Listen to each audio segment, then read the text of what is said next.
I am Jay LaRock, and this is the Obsolete Gamer YouTube channel. Now, a lot of people have asked, what is Obsolete Gamer? Well, we are the place where gamers and game makers come to talk. Because, let's face it, the art of the conversation has been lost. And we like to have people come and onto our show and talk about all types of things like why they got into the business, what are classic games that they grew up with, why did they really want to put all their lives and passions into creating games? Because let's face it, there's a lot of criticism out there. It's not easy to get into the gaming business, and that's what we want to hear from. And we need your support. So let's face it, people don't like to do all the subscribing begging. Well, some people do. But we don't really like to do that stuff. But we need your support. And we need your feedback. So we ask to click on that little subscribe button and subscribe to our channel. And what we'll do for you is we're going to reach out and bring you in guests from AAA, indie, pro gamers, amateur gamers, YouTube people, so that we can bring you the best in conversation, talk, interviews. And we want to get your feedback because we want to know what we're doing wrong and what we're doing right. And we want to know, hey, is there a Kickstarter? Is there a person of interest, celebrity, voice actor that you'd like to see us cover? Let us know in the comments, send us an email, and we'll do our best to get them on the show. Now, let's see a little bit of the great guests that we've had on the show. Let's show you these clips right now. And one of my biggest secrets, not a whole lot of people know about, is I used to cross my legs every time I competed. So I would always have my legs at the bottom crossed. Oh wow. This would stop me from tapping my, Your tapping my feet. foot, and Yeah. tapping your feet will then eventually lead to your hands getting bouncing and jiggly, or whatever. And so I would always cross my ankles. I would always wear a long sleeve. Like if you watch any of my tournaments, I always wear a long sleeve, and I would just pull up the right sleeve a little bit so I could rest my forearm on the On the mouse. oh yeah, on the mouse. So and then basically that would basically the reason why I kept a long sleeve on was because it kept me warm. So that helped me a ton, in tournaments. Like when you get cold, you start getting slow, you get nervous. Like you Yeah. look at athletes, they wear warm-ups all the time before they get out on the field because they want to be warm and loose.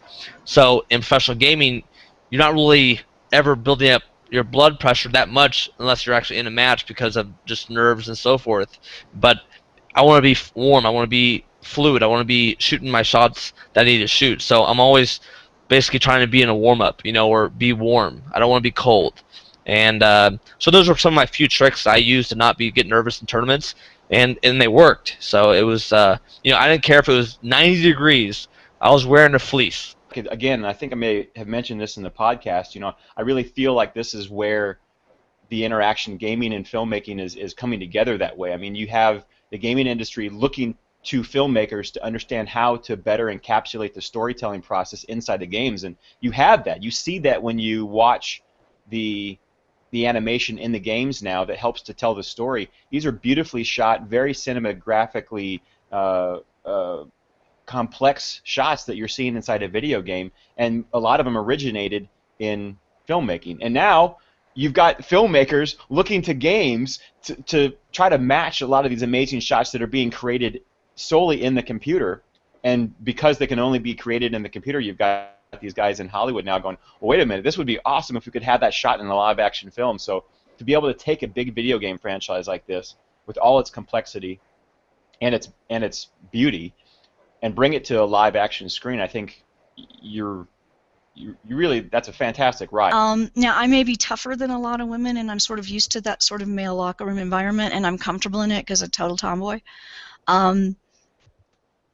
But we do need more diversity, that's for sure. And the games, I have no problem with the games. Someone, who was it that posted recently in Indie Games about, well, how would you feel about this game? And it was like, well, if you want to build, it was a game of torture. What do you think about a game about torture? Well, Yeah, it was a very controversial choice, and it's Yeah. like, I won't play it, but I'm not going to advocate not building it, if that makes sense. I don't want to play it, but I think, well done, it could be a good game. Badly done, it could be, a sadist's place to go hang out and practice. I don't know, but I do believe that there's room for. I don't want to limit, and then that's part of the whole fear of women in the industry. There's fear there, right? Oh, they're going to change it, and I personally, I can't speak for other women, but I personally don't want to change it. I don't want to say, hey, don't do those games. I just want to say, hey, do these games too. Do all of the games. Let's we don't stop having pornographic movies just because we have Pride and Prejudice as a film. They're two separate films. They're completely different audiences, and they don't have to wipe each other out. It doesn't have to be either or. It can be, God knows, it has to be both. And so when we sold to HP, things were good for a while. We launched Blackbird, and we created new Omen products and stuff like that. And then something happened in the company. Mark Hurd ended up leaving for some stupid reasons. After he left, they brought in a new guy, Leo Apotheker, and he was a complete disaster. Probably the worst CEO of all time. And I left like 5 days after he was to join.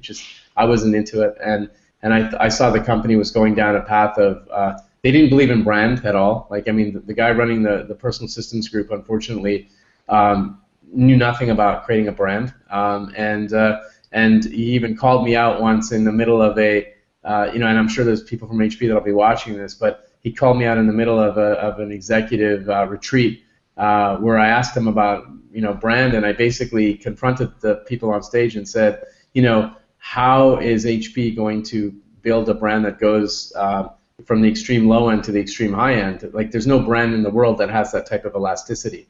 And the person on stage tried to parallel it to Mercedes-Benz, and I said, like, that's not the same comparison, because HP wanted to go all the way down to the say the Ford Fiesta, all the way up to the Ferrari, and with one brand, and you just can't do that. I saw a lot of reaction to that online, and I thought, well, that's got to be a joke. I mean, they already gave him Daredevil, and that bombed. I don't think it was as bad as everyone said, but I mean, there's no darkness in Ben Affleck. There's no darkness there. He's married to Jennifer Garner. He makes mediocre movies, and everyone tells him he's the greatest thing that ever happened. He's mediocre. He's bland. He's always been mediocre and bland. And when he knows it, he's great. And when he tries to be something more, it's a disaster. I thought Argo was really heavy-handed. Yeah. And I thought he wasn't an engaging enough lead.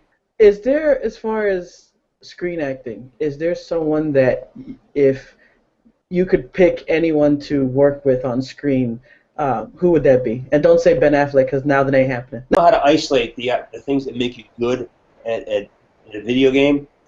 You can take those skills and those sort of concepts and translate them into other things in your life. So I became an actor. I just took everything I knew as a hockey coach, and I just reconfigured it as, okay, well, if I'm, how would I use the same ideas, which were very successful for a lot of players, on myself? What's required? Knowledge of the environment. Well, okay, what is the business of acting? What are the skills necessary? What is the mental attitude necessary?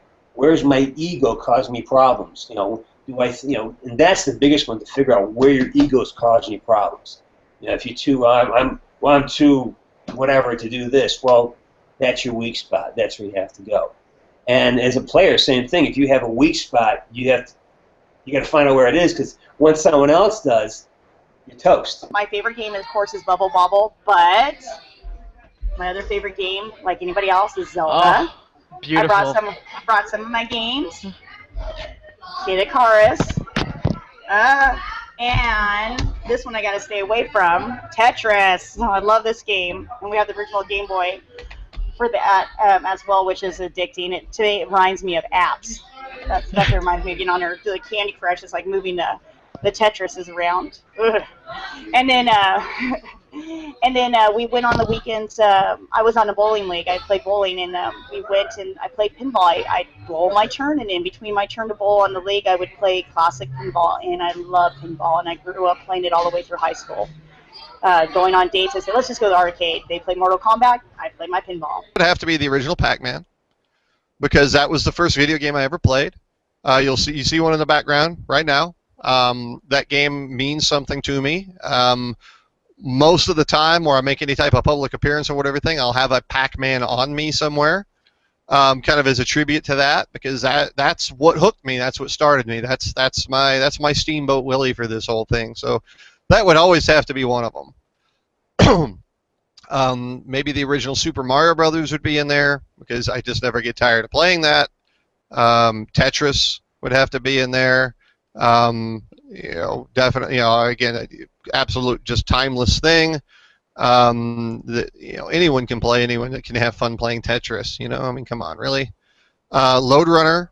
That's something that's like some people aren't going to know what the hell that is, but and I don't mean an NES version or one of the later ones. Although I think some of the PC Engine ones were actually really good. They're really obscure, but I think they're really good. I'm talking about the original one, either Commodore 64 or Apple II. They're pretty much the same game, just different color scheme. That's one of my all-time favorite games, and it's always stuck with me. It's always one that'll make me smile when I see it or whatever.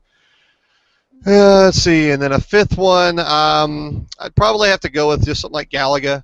Again, a game that I don't play as often as I used to. I used to be a huge fan of it. I actually stopped playing it as often as I used to because I don't have time. It's a game I can get a lot of play out of that game on a quarter. I found that out earlier this year. I sat down to actually play a game of it for more than a few minutes, find out I could still roll the game. So I probably could have played that thing for hours on end, but I was hungry. And I just don't care about high scores like I used to. So I stopped at 1 million, or just under 1 million, just so I could sign my name in. So I mean, that would probably be the picks. All right. As I said, we don't like begging for people to subscribe, but we do need your help because with the changes to YouTube, we got to get our numbers up, especially since we recently switched to this new channel. So if you like what you see, please subscribe. Please leave comments. Let us know what we're doing right, what we need to improve, and we promise we want to connect out to the community and do better. But we're going to continue reaching out to people so we can bring you more interviews. We're going to bring you more gameplay footage. We have more shows that we're going to be doing, more people that we're going to bring on to try and bring more variety to the channel. But the point is that we like to talk to people. So those of you who like this type of stuff, interacting with people from the gaming community, I hope you continue watching, and thanks for your support.